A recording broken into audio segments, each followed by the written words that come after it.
Do you remember the ALS Ice Bucket Challenge? Last fall, all across social media, individuals were dumping ice water on their heads in order to raise awareness for the ALS Foundation.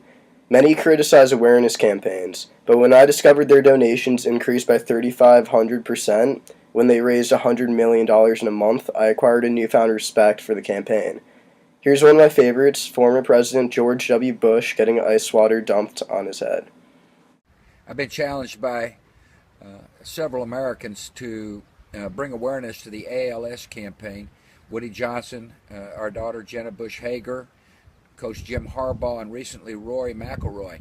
Now, to you all who've challenged me, I do not think it's presidential for me to be splashed with ice water, so I'm simply going to write you a check. Ow! That check is for me.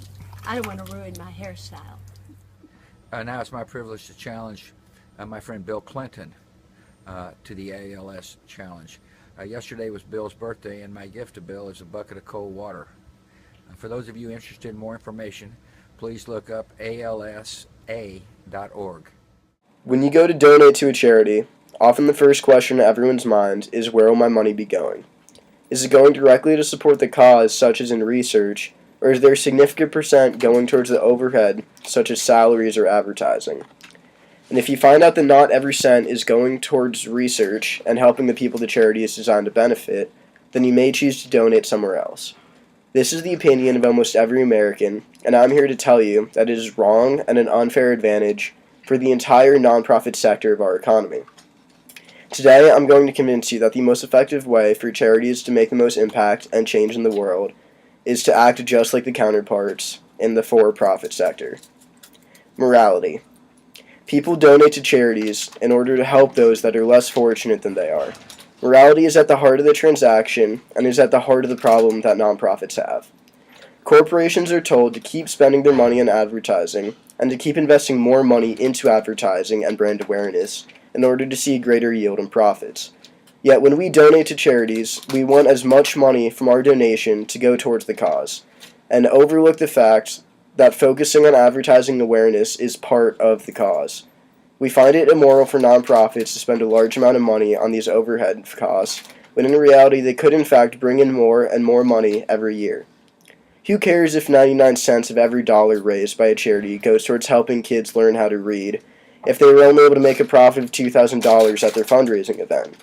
In order to see real societal change or innovation in medical research, charities need to maximize their profits. When you're dealing with hundreds of millions of dollars, even if only 10 cents of the dollar is going towards helping those in need, it will be making an exponentially larger difference in the long run. It is part of the American dream that the harder you work and the more valuable you are to a company, the more money you're going to make. In the for-profit sector, this reigns true, and compensation motivates people to work harder and perform better for their companies. However, when CEOs of companies dedicated to helping people are given a pay raise to compensate for their hard work, the media jumps on them and demonizes these individuals for taking away money that could be going to the charity. This makes the brightest minds graduating from business schools every year turn their backs on the nonprofit sector because it is not profitable to go into the business of bettering society, and these future innovators are not willing to make that lifelong sacrifice. Also, charities are deterred from making large risks when it comes to fundraising. New movies come out every year that do not perform well in the box offices, and new products are released all the time that fail and are eventually taken off the shelves.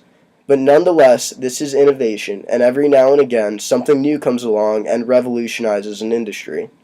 Yet according to Dan Pelota, in his book Uncharitable, U.S. spending towards nonprofits has remained at 2% of America's GDP since they first began recording this data in the 1970s, with a very low fluctuation.